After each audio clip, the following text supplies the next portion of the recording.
Selamat datang di channel Raja Peristiwa. Simak dan tonton peristiwa-peristiwa di belahan dunia yang wajib kamu ketahui. Jangan lupa subscribe, tekan tanda lonceng demi kelangsungan channel ini. 1. FC Barcelona didirikan oleh Joan Gamper tahun 1899. Football Club Barcelona, juga dikenal sebagai Barcelona atau Barça, adalah klub sepak bola profesional yang berbasis di Barcelona, Catalunya, Spanyol. Didirikan pada tahun 1899 oleh sekelompok pemain Swiss, Inggris, Jerman dan Katalan yang dipimpin oleh Joan Gamper. Klub telah menjadi simbol budaya Katalan dan Katalanisme, yang mempunyai motto, "Més que un club", lebih dari sebuah klub. Tidak seperti banyak klub sepak bola lainnya, para pendukung memiliki dan mengoperasikan Barcelona. Ia adalah klub sepak bola kedua terkaya di dunia dalam hal pendapatan, dengan omset tahunan sebesar 560,8 juta euro dan kedua yang paling berharga, senilai 3,56 miliar dolar. Lagu kebangsaan resmi Barcelona adalah Candel Barça, yang ditulis oleh Jaume Picas dan Josep Maria Espinas. Klub ini masuk menjadi peserta Primera Division sejak tahun 1928. Dan bersama-sama Real Madrid dan Athletic Bilbao menjadi tim yang tak pernah terdegradasi ke Segunda Division. Klub ini juga menjadi klub yang menjuarai Liga Spanyol pertama kali, dengan persembahan 23 gelar Liga Spanyol, 25 gelar Copa del Rey, 10 gelar Piala Super Spanyol, 5 gelar Liga Champions Eropa, 4 gelar Piala UEFA, 4 gelar Piala Super Eropa.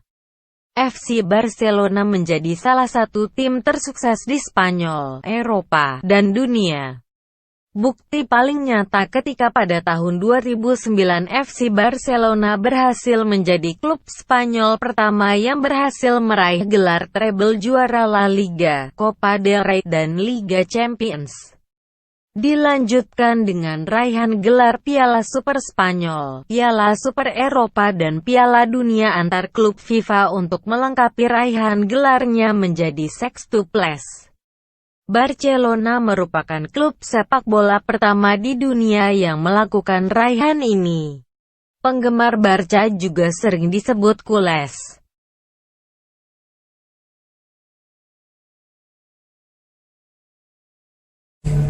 2.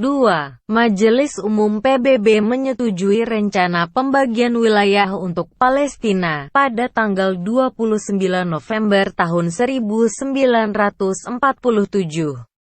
Perserikatan Bangsa-Bangsa menyetujui untuk mengakhiri mandat Britania untuk Palestina dari tanggal 1 Agustus tahun 1948, untuk berakhirnya konflik di wilayah tersebut. Dengan pemecah belahan wilayah mandat itu, rencana tersebut kemudian disebut Rencana Pembagian Palestina atau Resolusi 181. Rencana tersebut disetujui oleh Majelis Umum PBB dengan 33 setuju, 13 menolak, dan 10 netral. Rencana itu memecah Palestina dalam wilayah untuk Yahudi dan Arab, dengan wilayah besar Yerusalem, termasuk Bethlehem, berada di bawah kendali internasional. Pihak Yahudi mendapatkan daerah pesisir sekitar Tel Aviv, daerah di sekitar Danau Galilea dan daerah di Gurun Negev. Sementara itu pihak Arab mendapatkan sisa dari Palestina termasuk sebuah enklave kecil Jaffa di sebelah selatan Tel Aviv. Secara kasar pihak Yahudi mendapat sekitar 55% dari area total tanah, sementara pihak Arab mendapatkan 45%. 3. Lahirnya Jacques Chirac. Presiden Prancis tahun 1932 Jacques René Chirac lahir tanggal 29 November tahun 1932 meninggal tanggal 26 September tahun 2019 pada umur 86 tahun. Dia seorang politikus dan mantan Presiden Republik Prancis. Ia menjabat pada periode tanggal 17 Mei tahun 1995 sampai 16 Mei tahun 2007. Ia kembali pada tahun 2002 lewat pemilu presiden 2 putaran. Masa jabatan kepresidenannya berakhir pada tahun 2007.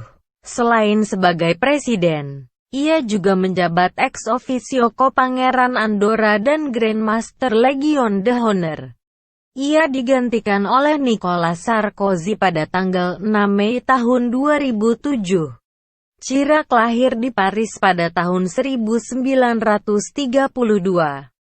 Setelah belajar di Institut d'études politiques de Paris dan École nationale d'administration, Jacques Chirac memulai karirnya sebagai pegawai negeri yang berjabatan tinggi. Dan tak lama kemudian terjun ke dunia politik. Sejak itu ia telah menduduki berbagai jabatan senior, seperti Menteri Pertanian, Perdana Menteri, Wali Kota Paris, dan akhirnya Presiden Prancis. Pada 1956 ia menikah dengan Bernadette Caudron de Courcelles, dan memperoleh 2 orang anak perempuan, Laurence dan Claude. Claude telah lama menjadi asisten pribadinya dan pembantunya dalam urusan hubungan masyarakat. Chirac adalah seorang Katolik Roma. Chirac dan istrinya Bernadette secara tak resmi mengangkat anak seorang manusia perahu, Andal Traxel, yang mereka ajak tinggal di rumah mereka pada 1979, ketika Andau berusia 21 tahun. Pada tanggal 16 Desember tahun 2011 Jacques Chirac dinyatakan bersalah pada kasus penyelewengan kekuasaan dan penggelapan dana saat menjabat wali kota Paris tahun-tahun 1997 sampai tahun 1995. Hakim memvonis Chirac 2 tahun penjara. 4. Lahirnya Karin tahun 1997, selebritas Instagram Indonesia. Karin Novilda Sulaiman, populer dengan nama Karin, lahir di Jakarta, tanggal 29 November tahun 1997. Dia seorang selebriti internet asal Indonesia yang aktif di media sosial seperti Instagram, Twitter, dan YouTube. Ia juga merilis sebuah blog dengan nama Novilda Writes. Sekarang, ia menjadi founder sekaligus CEO dari tim manajemen dengan anggota kurang lebih 15 orang, yang juga berkarir sebagai selebriti Instagram, disingkat sebagai selebgram. Selain itu, ia juga memiliki serentetan bisnis lainnya, seperti Bad Influence by Karin, sebuah clothing line yang menjual sweater dan t-shirt. Tidak berhenti sampai di situ. Ia juga mempunyai bisnis hijab yang diberi nama Hali by Karin. Ia pun terjun ke dalam dunia kuliner dengan merintis usaha makanan bertajuk Penyang yang dijual secara online.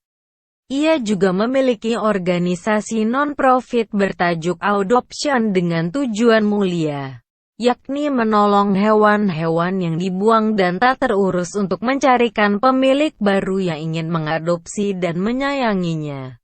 Selain itu, wanita bersiok kerbau ini pun juga merintis Novilda.id, sebuah platform yang berisikan konten informatif dan edukatif, serta sangat bermanfaat dalam menunjang aktivitas sehari-hari.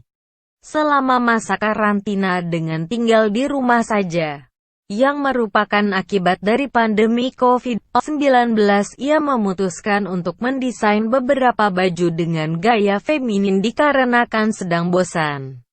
Meski hanya dipersiapkan secara apa adanya, bisnis dengan nama Novilda Label ini pun tetap berhasil dirintis.